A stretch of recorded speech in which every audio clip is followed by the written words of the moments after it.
Fala pessoal do Conversas Sustentáveis, como é que vocês estão? Estamos aqui para mais um episódio. Estamos chegando aí, acho que se eu não me engano, 124 episódios, 124. E hoje a gente vai falar sobre floresta, sobre carbono, falar sobre negócios com o meu parceiro Gabriel Neto. Seja muito bem-vindo, Tchê. A gente vai falar um pouco das oportunidades também que estão rolando nessa área ligadas à sustentabilidade. E então quero que vocês acompanhem a gente. Gabriel, cara, a gente gosta, antes de começar o tema, entender quem é a pessoa que está por trás, né? Por que chegou onde chegou, por que está buscando trabalhar com floresta, com natureza. Sempre partiu de ti isso, então te apresenta aí para nossa galera. Muito obrigado, um prazer enorme estar aqui, Conversas Sustentáveis com o Wagner, trabalho que eu acompanho há tanto tempo e que nós admiramos tanto. Estamos dentro da comunidade, junto com outras empresas que buscam esse impacto positivo no planeta. Então, sou o Gabriel, sou mineiro, nasci em Patinga, desde sempre, desde muito pequeno, muito conectado à natureza, via as florestas e principalmente o ser, né, a árvore, como um deus, assim, pela forma, né, de doação, entrega genuína pelo planeta. E comecei a estudar engenharia ambiental e naquilo eu falei, cara, eu quero as florestas, quero me voltar para trabalhar com floresta, porque é o que eu mais me Sim, dava fit, assim? Que mais me aproxima mesmo na conexão. Claro que quando a gente fala de natureza, a gente está falando sobre mar, sobre muita coisa, mas a floresta é algo que sempre me encantou muito. E decidi dedicar minha alma para essa empreita. E aí comecei a cursar engenharia florestal na Universidade Federal de Lavras. Pensava em ser empreendedor ou nada, assim? Ou tipo assim, vou trabalhar e vou deixando meio que me levar? Eu sentia que eu tinha uma veia empreendedora já, mas muito sem entender muito também, né, sobre o negócio, sempre pensando no caminho científico ali, tentando estudar e compreender as nuances científicas relacionadas à natureza. Então, me formei na Federal de Lavras, me especializei em sistemas de informações geográficas e comecei a trabalhar numa empresa voltada para a produção de celulose, plantios de eucalipto. No meio daquilo, eu vi, poxa, isso não está satisfazendo minha alma.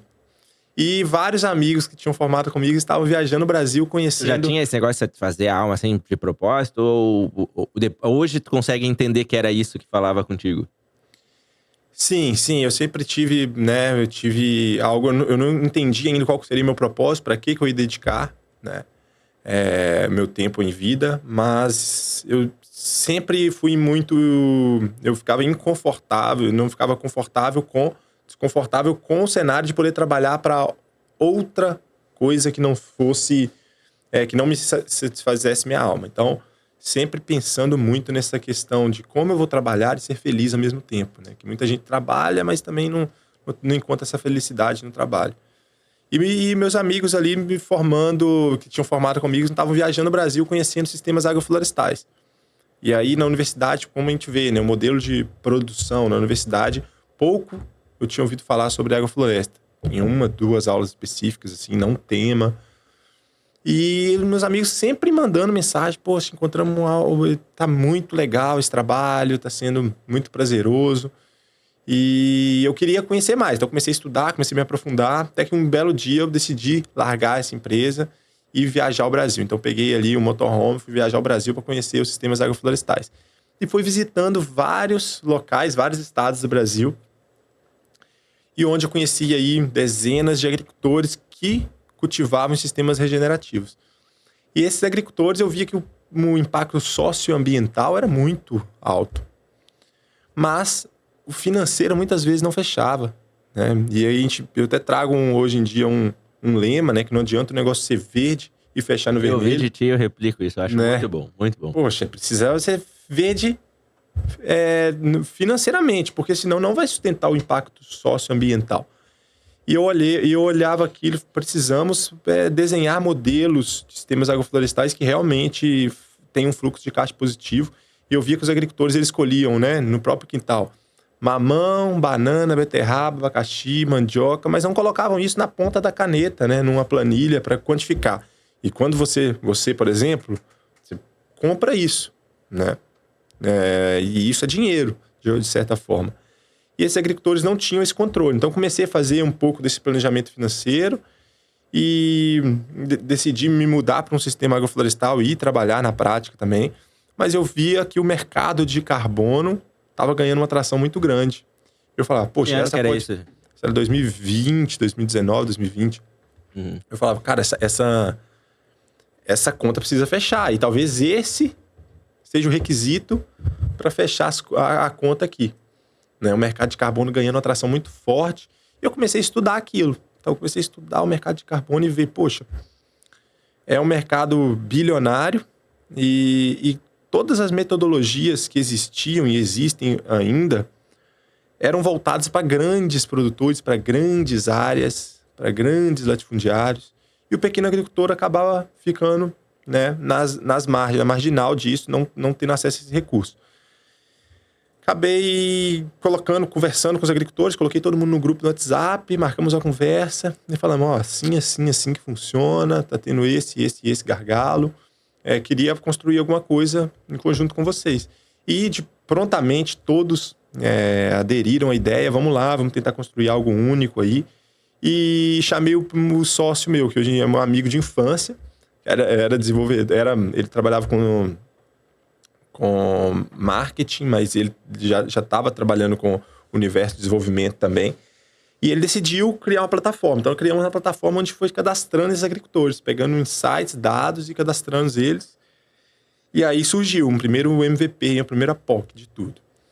Então, esse foi o início da jornada, né? E foi uma jornada bem desafiadora no começo, né? Porque, imagina, um mercado que é um monopólio de carbono, onde os pequenos estão de fora. Imagina você criar essa consciência para empresas desse mecanismo, né? E me diz uma coisa, agora a gente falando um pouco até da agro, acho que seria legal tu contar um pouco o que é a empresa e até falar um pouco de todo o processo hoje no Brasil, de como funciona. Para quem está conhecendo, sim, para quem está chegando aqui, né? Porque tem muitas pessoas que já escutam o podcast há tempo, mas vai ter alguém que vai cair de paraquedas ou no próprio compartilhamento de vocês vai chegar até a gente. Acho que pra gente botar todo mundo na mesma página, falar um pouco da empresa e o que vocês estão atuando de fato. Boa. Então, hoje em dia nós realizamos a compensação voluntária no mercado de carbono. Então, como funciona isso? A empresa, primeiramente, ela tem essa compensação, seja por uma exigência, uma lei, ou uma conscientização, acionistas cobrando, e ela pode realizar essa compensação. E muitas vezes ela precisa até um passo antes realizar o que nós chamamos de inventário de gases de efeito estufa. Então ela quantifica suas emissões, nós realizamos esse serviço também, mas depois ela precisa compensar. Isso fica num viés mais de consultoria. Isso já é uma parte mais de consultoria, que nós entregamos um relatório para as empresas.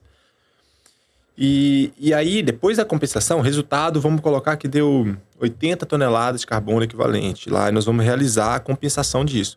Muitas vezes, as empresas, elas realizam a compensação com crédito de carbono que tem um viés, porque existem vários tipos de crédito de carbono. Né? Existe um crédito de carbono de energia solar, de Sim, depende metano, e aí vai. E tem uma diversidade de preços também.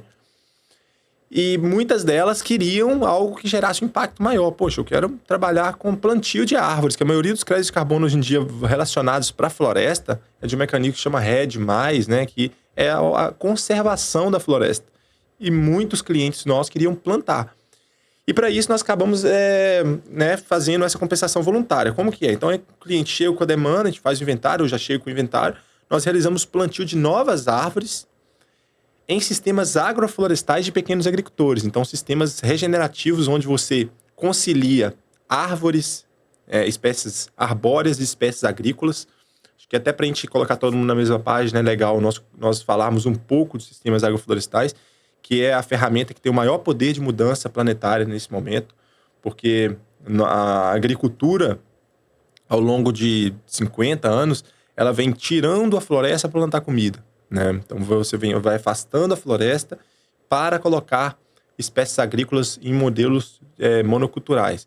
Já o sistema agroflorestal, não. Você pega uma área degradada e nessa área degradada você vem colocando espécies arbóreas e agrícolas numa mesma área que tem um potencial de restaurar aquela área e no futuro você ter, né? E não só no futuro, né? Mas no presente também você começar a colher desde 1 mês, 2 meses, uma rúcula, um alface, né? Até você começar a colher mandioca, abacaxi, e aí você vai colher no futuro frutas, né? Desde frutíferas até nozes daqui a 10, 20 anos, e colher madeira também daqui a 10, 20 anos, com uma floresta em pé, biodiversa, resgatando fauna, flora e biodiversidade. E isso é uma escalável, uma realidade de uma forma global, ou a gente está falando disso de uma operação que ela se sustenta só localmente? Perfeito. Então, hoje em dia, muito já se fala sobre a agricultura regenerativa, que é uma vertente, né, desse modelo, que é as empresas começarem a adotar, até mesmo as grandes empresas, grandes corporações já estão adotando esse modelo, desde, né, de Unilever, Nestlé, já estão adotando esse modelo de quê? Adotar práticas regenerativas, mesmo que em monocultura. Então, né, de adubação verde, cobertura de solo. Então, você vê as empresas, plantio direto também. Então, você vê essas empresas já adotando esse modelo, porque vê que o modelo que a gente vinha trabalhando de agricultura é muito depredativo para a natureza. Então, degrada muito. A agrofloresta, quando eu falo agrofloresta, eu estou falando de sistemas mais biodiversos, não uma monocultura com as técnicas sustentáveis, mas um modelo mais biodiverso mesmo, que você estoca realmente carbono no solo, que há uma diferença muito grande entre o sequestro de carbono, que a árvore faz através dos processos fotossintéticos, com o estoque de carbono dessa madeira, dessa matéria orgânica no solo. Então a agrofloresta ela faz isso, porque você vem sempre trabalhando poda, né, manejo dessa área e depositando matéria orgânica no solo, que agora não precisa mais de insumos químicos ou biológicos, e ele está cada vez mais nutrido. Então, tem até, né, eu não sei se você já ouviu falar do termo terra preta de índio. Não. Poxa, tem uma terra preta de índio, porque os povos originários, eles não tinham dinheiro para deixar para os seus descendentes. Então, o que eles deixavam? Uma terra preta. Quanto mais preta a terra, maior a herança que eu estou deixando. Ou seja, mais matéria orgânica eu coloquei nesse solo. Então a gente fala que o futuro será ancestral, né? É uma fala, eu acho que eu ouvi a primeira vez com o Namastê, que é uma referência. Então um abraço para ele. Mas, então ele fala, o futuro será ancestral. Por quê? Os nossos ancestrais já cultivavam nesse modelo. E restauraram áreas, né? Tem até teorias que falam que a Amazônia foi plantada. Porque, ou seja, você cultiva no modelo e nessa forma, na hora que a floresta fica, né, cobre a copa, você tem que ir para outra área. Então não fica esse modelo da mesma área, você ir degradando. Você vai para outra área, fazer o processo de novo. E nessa área aqui, agora eu já estou colhendo madeira, já estou colhendo nozes, castanhas, que dão realmente um retorno financeiro muito forte. Então, respondendo a sua pergunta, né? Quão escalável isso é? Hoje em dia nós estamos falando de 5 milhões de pequenas propriedades no Brasil, né? 5 milhões de pequenas propriedades.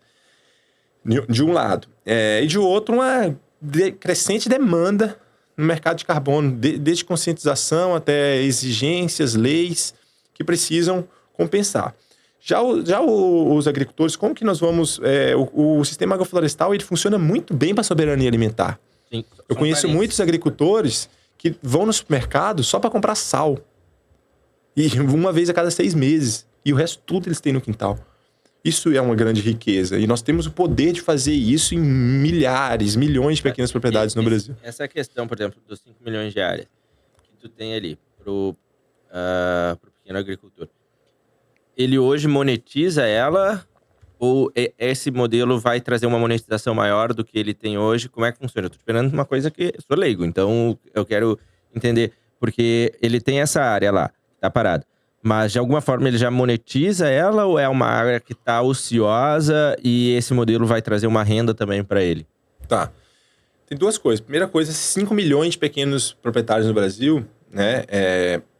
Uma grande maioria, 99%, não cultivam sistemas agroflorestais. Então, estão com a terra degradada, muitas vezes, ou com monocultura, e já estão monetizando de alguma forma, muitas vezes. Mas não a área toda e não com o máximo potencial. E a outra coisa, os agricultores que estão na nossa rede, na nossa plataforma. Todos eles já cultivam, e nós já fizemos o compliance, que cultivam sistemas agroflorestais.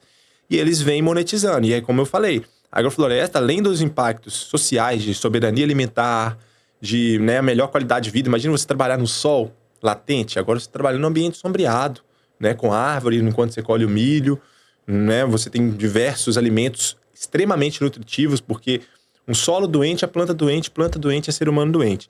Quando a gente começa a tratar os solos, os alimentos, eles ficam extremamente nutritivos e curam, inclusive, doenças que na medicina convencional não consegue identificar.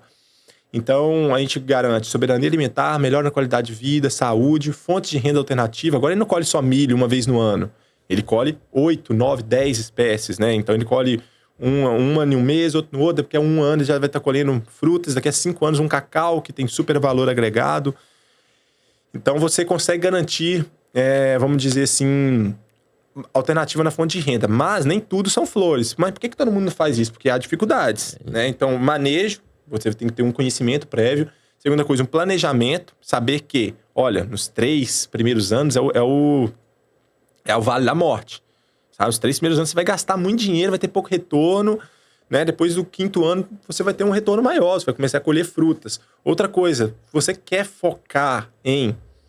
Isso tudo que eu estou falando é a partir dos estudos, né? Nós somos hoje em dia uma data tech, praticamente, porque nós coletamos muitos dados de agroflorestas e a partir desses dados, o que é muito nítido para nós é que os sistemas mais biodiversos, eles trazem menos retorno financeiro. Quando você foca em os sistemas mais simples, de 4, 5 espécies, você tem um retorno financeiro maior, porque é mais fácil manejar, é mais fácil você conseguir acesso ao mercado.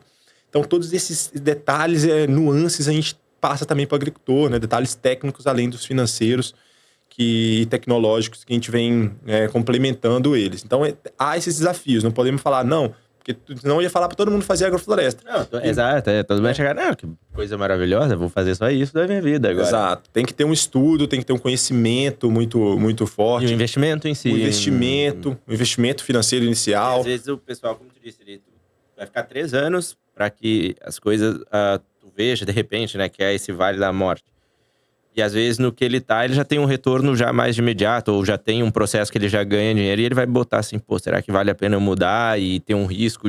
Então, é um desafio que vocês encaram e que é essa questão, não é? Sim, sim. É um desafio. A gente vê vários agricultores, inclusive da nossa rede, que já têm experiências prévias com a agrofloresta, passando dificuldades, porque às vezes não fez o planejamento financeiro, ou se apaixonou muito pela causa, porque realmente é apaixonante, e aí largou tudo sem um planejamento anterior e acabou ele com 3 anos abandonando, e aí, né? Porque é aquilo que você planta para cortar. Imagina você com eucaliptos grandes, 5 metros, você não tem essa experiência para você podar, você tem que pagar alguém, mão de obra especializada que já não tem, é caro, aí você vai cortar o eucalipto, cai em cima do seu café e já mata. Então, é dinâmico. Não é estático, como uma monocultura que você tem um dia de preparo do solo, Sim. o segundo dia que você vai semear e o terceiro dia que você vai colher.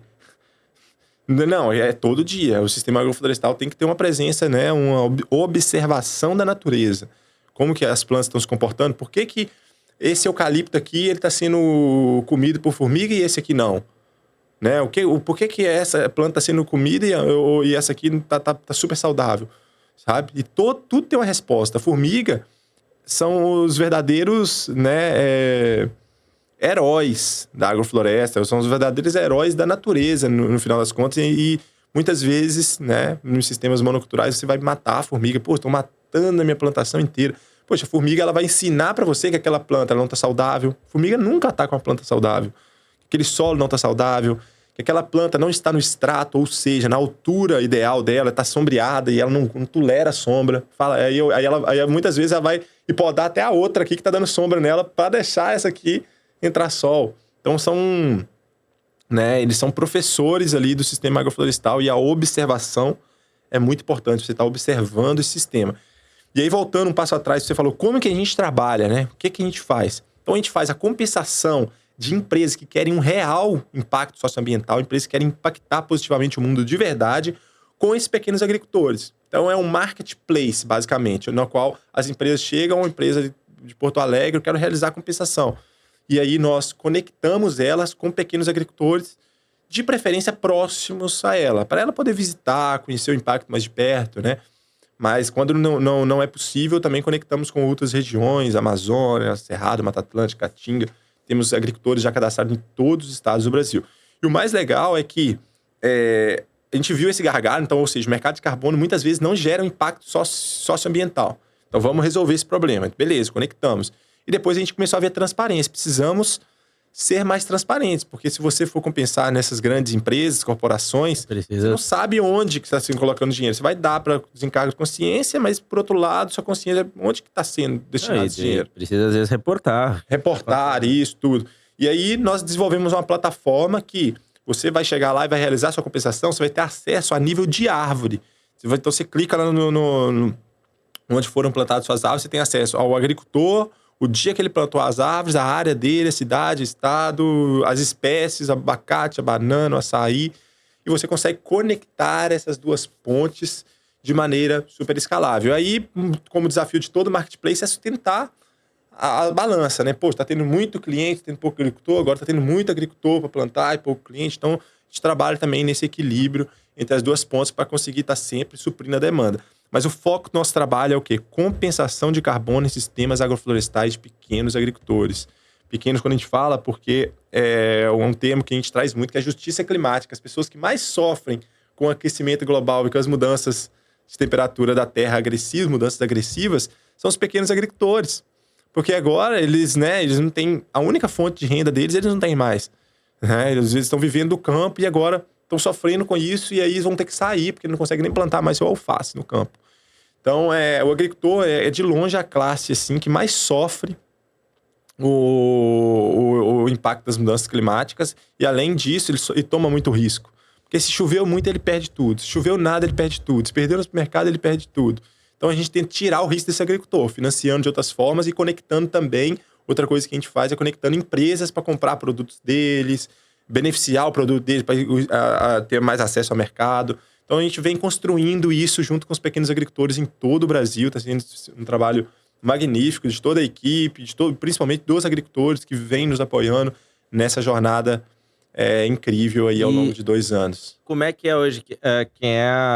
Quantas pessoas vocês estão fazendo isso? E como é que funciona tanto para o pessoal, para o agricultor procurar vocês ou para uma empresa? Como é que é feito? Vocês têm um time que só fala com a área de agricultura e outro que só fala com clientes? Com empresas? Como é que é feito esse processo? Sim. Nós temos pessoas que conversam com os agricultores quando tem dúvida no cadastro, no mapeamento, porque o agricultor também tem que fazer esse processo de compliance, né? Desde o cadastro ambiental rural. E tem até a dificuldade, às vezes, porque o pessoal do agro, a questão de educação também, às vezes, tem um nível mais baixo. Eu via pelo meu sogro lá também, tu ia lá pro interior, ele tinha um nível de escolaridade muito baixo, tinha umas áreas, mas se tu falasse algumas coisas que envolvessem tecnologia, tipo assim, bloqueava, assim, travava. Então, era um certo... Eu vejo que isso... E lá na região era, assim, de uma maneira geral, sabe? Então isso também pode se tornar uma barreira, não é? Sim, total. E por isso que nós desenvolvemos o aplicativo pensando no agricultor. Então é a maneira mais fácil, mais usual do agricultor poder usar, né? Mais intuitiva do agricultor conseguir usar aquilo e conseguir realmente ter resultados ali. Né? Então a gente tem equipe que fala com o agricultor, tira as dúvidas, também uma equipe de vendas para falar com o cliente diretamente e conseguir equilibrar. Vocês estão em quantos hoje? Cara, 17, se eu não me engano. Aí que tem as pessoas de fora também, né, que acabam ajudando, né, mais terceirizados, assim, mas somos a equipe que está trabalhando conosco hoje em dia, 17 pessoas, desde a equipe de campo, nós temos equipe de desenvolvimento, software, que é a parte maior da empresa hoje em dia. Nós temos aí, desde PM, UX, nós estamos falando de 8 pessoas na equipe. Bastante. Né? E como é que é o teu sentimento hoje, como é que tu tem percebido as empresas em relação à adoção de pensar também no pequeno agricultor, ou se eles só precisam reportar, não estou muito preocupado com isso, se tem um interesse genuíno por parte das... Porque, assim, o meu sentimento, Wagner, daí olhando como plataforma de Conversas Sustentáveis, a gente também conversa com executivos, empresários, provavelmente, às vezes é a mesma pessoa que a gente conversaria. E eu vejo que quem atua, por exemplo, na área de sustentabilidade, ela tem muito interesse em mudar. Só que, às vezes, quando vai para outros setores, as coisas emperram um pouco mais. Então eu quero ver como é que é o teu sentimento. Tu vê que tem coisas genuínas? Eu ainda acho que é muito pouco. Eu conversei esses tempos com o Ricardo Montolini também. A gente estava numa call. E a gente vê que percebe também, pelo menos tem o mesmo sentimento, que a busca é muito mais pela comunicação, para dizer, do que propriamente um interesse em causar um impacto positivo. Sim, concordo. Hoje em dia, nossos principais clientes são as empresas que já são sustentáveis, que nem precisariam, né? Como Vida Veg, Simple Organic, e aí você vai falando e podemos citar aqui dezenas de empresas que já focam em sustentabilidade, né? Que já o core do negócio delas é produtos de origem vegetal, são produtos que não têm, né, que não têm aditivos químicos, enfim, as principais. Hoje em dia, essas empresas elas têm realmente um interesse genuíno. Já as outras empresas, eu entendo também, tá ao lado deles, porque muitas empresas, as que poluem muito, os custos são muito grandes, consequentemente, para estarem compensando, e acabam optando por uns créditos que têm menos impacto ou nenhum impacto, né? Inclusive que passam por greenwashing. Então, essa conscientização, eu acho que ela vem crescendo, tá? Uma exigência de mercado também. Então, ela vem sendo liderada hoje em dia, que a empresa, se eu não me engano, está como a principal empresa do mundo em valor de mercado, que é a Microsoft. Ela vem liderando essa conversa sustentável, né, com várias empresas, porque ela adquiriu a maior quantidade de crédito de carbono de alto valor. Então, todos os créditos de carbono de alto valor, elas vão lá e adquirem. E acabam isso refletindo em outras empresas, né? Poxa, eles estão tomando a frente disso, estão carregando essa bandeira, vamos também. Além das exigências do mercado. Mas eu entendo as empresas que querem cada vez mais cortar custos e aumentar a receita. E tudo certo, né? Beleza, desde que não impacte a natureza diretamente. Então, a minha sugestão para essas empresas, inclusive, quem estiver escutando nós, é o quê? Cara, beleza, não quer fazer algo que seja inviável financeiramente, que tenha um custo muito grande, faça uma parte com impacto, sabe? Compra uma outra parte com os créditos que sejam mais baratos e não inviabilizem o negócio. Mas, porque às vezes é a diferença muito grande também, né, de valor. Uma coisa é uma empresa, né, como eu citei aqui, uma empresa menor, ela realizar a compensação conosco que daria R$10 mil de plantio para o agricultor, né? E aí ela vai fazer isso com crédito de carbono convencional do mercado, daria R$1.000, R$800. Ah, beleza, vou pagar 10 mil aqui que não vai fazer tanta diferença. Agora, uma coisa é as grandes empresas, né, que a gente já fez orçamento para algumas, que dariam para destinar para agricultor 12 milhões. E aí ela vai fazer com crédito normal, dá 120 mil, sabe? Uma diferença de absurdo. Né, 100 vezes menor. E aí elas vão olhar e falar, não, melhor eu vou comprar aqui mesmo. Mas essas empresas, igual eu tô falando, coloca 120 mil lá com os créditos, compensa, beleza, é a lei, tá na lei, e pega mais 120 mil e vamos destinar para pequenos agricultores também, né? Porque é importante isso, é importante esse comprometimento das empresas. E ele só vai ser de forma genuinamente mesmo, e aí com conversas sustentáveis, com agrofortes, com a Eu Reciclo e etc. A Eu Reciclo é o caso, é o case para isso que eu vou falar, porque eles pedalaram, né, durante muito tempo tentando acessar um mercado de reciclagem que tem um gargalo, um gap muito grande no Brasil até hoje, e eles não conseguiam até 2018, se eu não me engano, a PNRS, que é a Política Nacional dos Resíduos Sólidos, surgiu, que exigiu às empresas, né, de alguns setores terem 22% no mínimo de compensação da sua reciclagem, e eles tiveram eu nem digo genuíno, né, tiveram uma dor. Então a gente a venda ela acontece na dor ou no amor. É muito mais fácil quando é na dor. Então, né, aí também o meu pedido sempre é para que instituições governamentais possam cada vez exigir mais. Agora, teve uma lei que saiu no Rio de Janeiro, né, também, se eu não me engano, dando isenção de imposto para quem realizar a compensação de carbono. Então, a gente vê que nossa procura, né, de empresas cariocas aumentou muito diante disso, porque as empresas elas querem compensar e muitas vezes elas querem também, como são empresas menores, elas querem com impacto maior. Então acho que é um trabalho. Eu tenho certeza que daqui a 5 anos você vai tomar uma cerveja no bar e vai estar ali igual tem né, o valor para para o garçom, né? Para quem está te servindo, vai ter um imposto também sobre o carbono. Não tenho dúvida disso, já vem acontecendo em alguns países da Europa, né? Até mesmo sobre produtos que mais têm a degradação, como por exemplo a carne, né? Já tem ali a pegada de carbono, e eu acho que isso vai ser natural nos próximos 5, 10 anos acontecer em todo o globo. A gente tem uma frase dentro do Conversas Sustentáveis que a gente fala que a sustentabilidade não é possível terceirizar e que ela é um dever de todos, né? E todos eu falo pessoa física, empresas e parte envolvendo a políticas públicas. Só que as políticas públicas, elas têm, diferente da pessoa física e da empresa também seria, mas muito mais da política pública, uma decisão impactar muito mais gente. Muito mais gente, que é o que tu tá falando. Quando eu crio novas legislações, eu trago mais seriedade pro mercado, as coisas mudam. Elas precisam mudar, né? E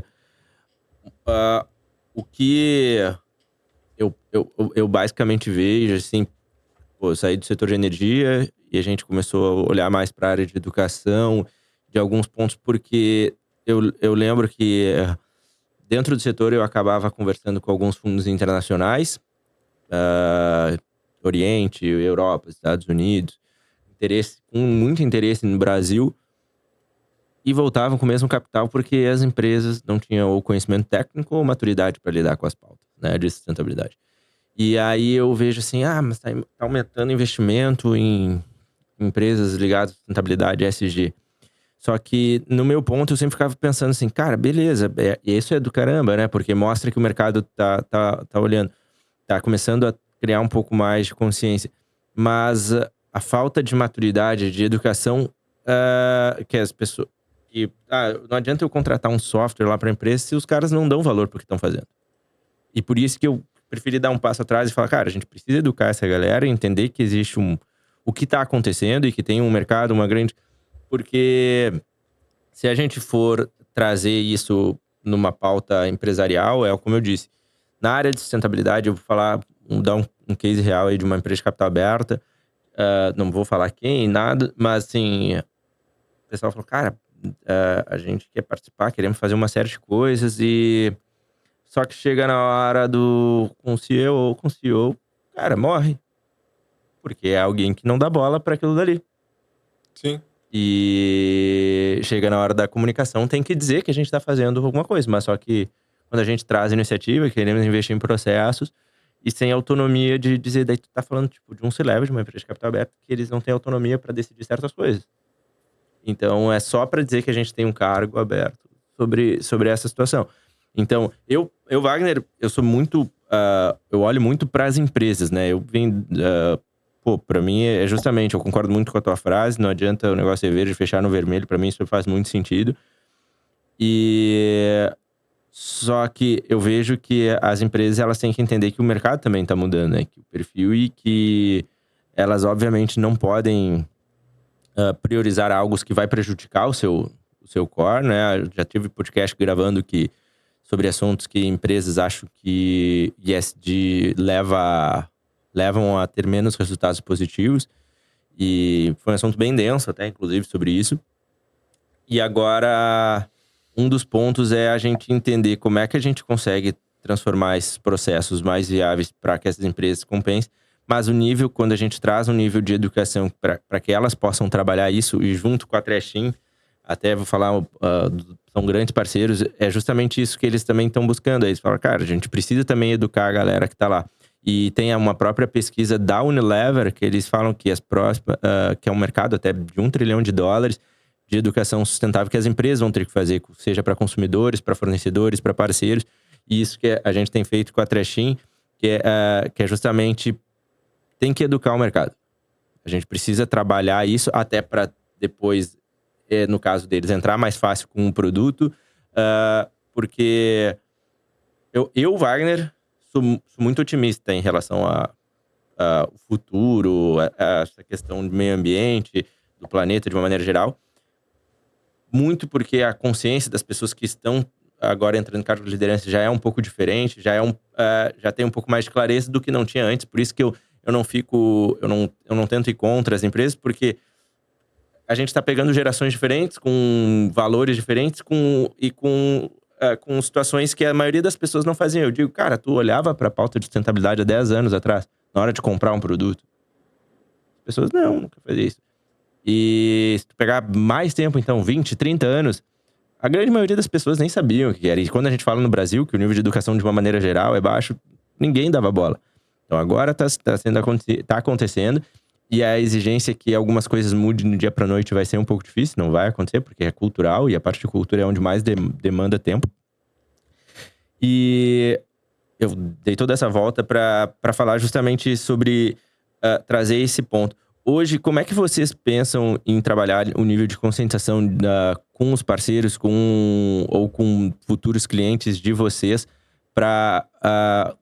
porque de repente, eu particularmente, eu lembro que no setor de energia eu fazia isso, né? Porque eu entrei no setor de energia, principalmente solar, quando ninguém se falava aqui no Brasil, e eu via que eu vender não dava certo. Porque, o cara novo, falando de uma coisa nova pra galera mais velha, e não dava certo. Mas quando eu comecei a educar a galera, o nível de conversão de venda foi muito maior. Porque a galera começou a ter um nível de maturidade em relação àquela pauta, né, no setor de energia e que tinha benefício maior. Como é que vocês têm trabalhado isso dentro da Agro? Perfeito. Eu concordo com o que você disse na questão da conscientização, e o tempo diz por si só, né? Se a gente for ver mercados mais maduros, como a Europa, principalmente, que eu acredito que é o continente que está mais maduro. Essa é a pauta de hoje da conversa, né? Lá está muito mais maduro em termos de sustentabilidade, em termos de conscientização do público, da população. É por causa das regulações também, né? Também, regulamentação, igual eu falei, ela está totalmente conectada. Lá foi o primeiro país, desde 2000, já tinha essa questão de carbono, etc. Então, a primeira coisa que a gente tem que trazer para as empresas no Brasil, então trazendo a pauta do Brasil, é a importância do inventário de gás de efeito estufa. Não tem como eu pensar, né, em nenhuma decisão em comprar crédito de carbono, em gerar impacto socioambiental, se eu não sei nem o que está sendo feito na minha casa. Né? Então, sempre eu falo, o primeiro passo é realizar o inventário. Esse é o meu propósito de vida? Não, meu propósito de vida é escalar os sistemas regenerativos de agrofloresta no Brasil. Mas eu sei que o mais importante é isso. Primeira coisa, inventário de gás de efeito estufa, ser obrigatório, as empresas reportarem isso. Hoje em dia, para exportação, já é necessário, né, ter esse inventário muito bem mapeado. Beleza, então o primeiro passo é isso, conscientizar as empresas sobre a importância de inventário de gás de efeito estufa. E segundo, depois olha, o que eu não consegui reduzir, eu já mapeei e não consigo reduzir, eu preciso realizar a compensação. E aí entra essa questão, essa pauta muito forte que eu trago dos sistemas agroflorestais, porque carbono é muito pouco. Se a gente for falar de carbono, eu sou carbono, você é carbono. Né? Vamos vender o corpo pelo carbono? Quero vida, quero vender vida. Produção de alimentos, sobre qualidade de vida, né? Soberania alimentar para as populações, né? Desigualdade, acabar com a desigualdade social, que é um pior dos problemas, com a fome. É isso que a gente quer vender. E o crédito de carbono não faz isso. Os créditos de carbono que nós temos hoje em dia no mercado não fazem isso. Não resolve os principais problemas que nós temos enquanto humanidade. Eu ainda tenho um certo preconceito com o crédito de carbono. Não, e eu também. É por isso que eu tô trazendo, né? Porque eu falo assim, cara... Essa pauta. É muito legal falar de compensação. Eu falo pra galera, cara, e é massa, e é importante, mas eu falo, no momento que uma empresa, ela produz algo ali, ela tá prejudicando aquela sociedade. Sim. Ela vai compensar lá na Amazônia, ok, tá, como você tá buscando compensar, óbvio, é ótimo, é melhor do que nada. Mas quem tá vivendo ali tá sendo prejudicado já, diretamente pela poluição. Diretamente. Então, daí entra o processo que a gente falava dentro do setor de energia, que é a transição energética. Que é a mudança de produção, uma certa coisa. Mas, porque fica muito cômodo por descargo de consciência eu falar assim, não, tô compensando, mas eu tenho um... Importante. Mas... É igual eu falei, né? Por isso que os créditos de carbono, a gente é uma alternativa aos créditos de carbono. A gente faz a compensação voluntária com plantio de árvores reais em sistemas agroflorestais de pequenos agricultores. Então, a empresa, em vez de ela estar pegando esse dinheiro, tá dando para o governo, para grandes empresas, ela está dando direto para o agricultor. O cara que está plantando árvore diariamente em sua propriedade, certo? Então, é uma outra dinâmica, um outro conceito, né? que nós estamos trabalhando. Tanto que nós estamos desenvolvendo o que nós chamamos de créditos de biodiversidade, né? Ou seja, vamos compensar além do carbono, né? Vamos gerar comida, vamos gerar biodiversidade, fauna, flora, né? Espécies, de novo, que consigam agregar muito mais valor do que simplesmente o sequestro de carbono da atmosfera. Então, esse é uma pauta que a gente vem trabalhando aqui dentro e queria convidar todo mundo aí a conhecer também nosso projeto. Seria fantástico. Quero convidar toda a comunidade aí da Conversas Sustentáveis. Estamos totalmente disponíveis aí para um bate-papo. Legal.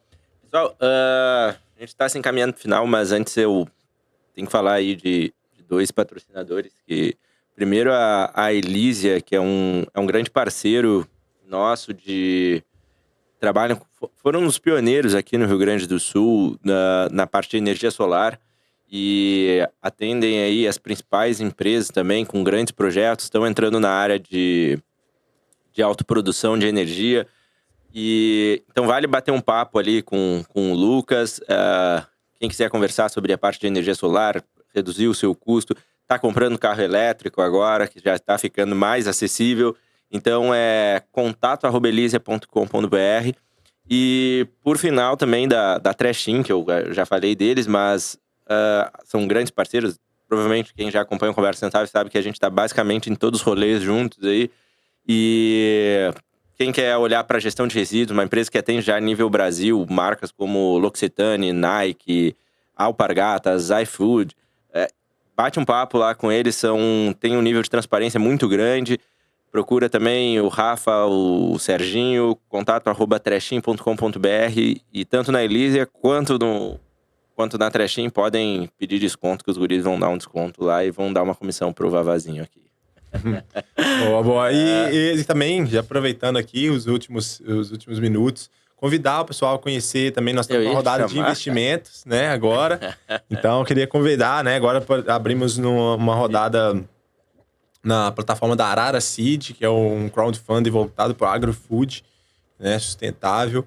E o nosso foco aí é captar 1,5 milhão, já captamos 600 mil em 3 semanas. E estamos convidando para vocês a tickets a partir de R$1.000. Como eu disse, né, já atingimos o break-even, já estamos escalando o negócio e queria convidar toda a comunidade de Conversas Sustentáveis a se tornar um sócio investidor e nos ajudar a construir esse futuro agroflorestal. Baita, Gabriel. Pessoal, e também convido todos a seguirem lá nas mídias, conversasustentáveis.com. Tudo é Conversas Sustentáveis, não tem erro. Quem quiser daí depois saber da nossa comunidade também. E, pra gente finalizar aqui, que tu deixe tuas considerações finais, de repente alguma coisa que eu não toquei, ou uma mensagem que tu queira deixar pra galera. E os contatos também da Agro também, para quem quiser procurar vocês. Então, os contatos Agroforest Carbon também, né? É um pouco mais difícil, né? É tanto processo, né? De que nós criamos esse nome em inglês pensando nesse processo de internacionalização que já está sendo feito, expansão para a Europa.